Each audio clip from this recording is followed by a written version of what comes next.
Next from Indiana's News Center at 6. Sometimes it's when you fell at your lowest point that you find your way back. That's the story of a man whose name you'll recognize out in your country. You're watching Indiana's News Center at 6 with Melissa Long, Chief Meteorologist Curtis Smith, and Dean Pantazzi, Sports. Indiana's News Center on 21 Alive and NBC 33.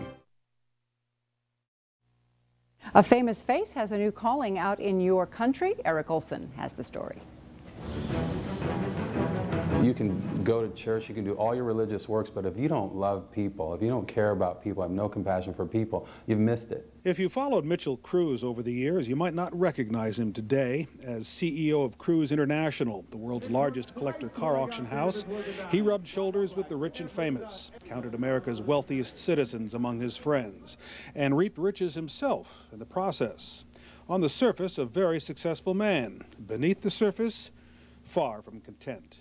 I made a lot of foolish business choices. I didn't treat people very well. I was very self-centered. That's kind of shocking to a kid that grows up going to church 3 times a week and thinks that he had it all figured out. Cruise's path to self-awareness is outlined in his new book, Restoration Road, a journey back to the way things were meant to be.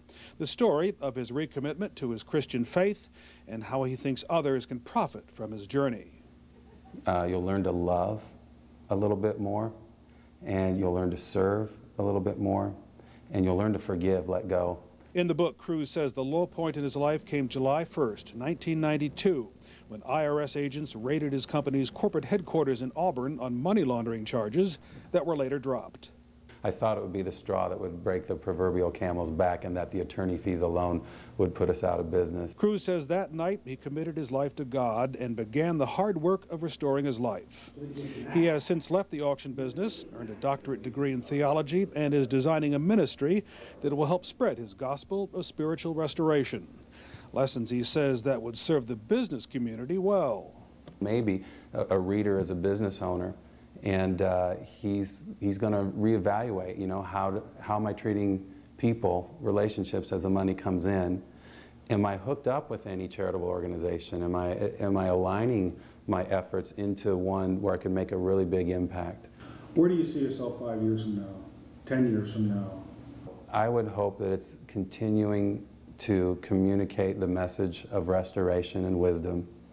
That's going to be through writing, teaching, preaching, and just see what God does with that. Eric Olson reporting out in your country.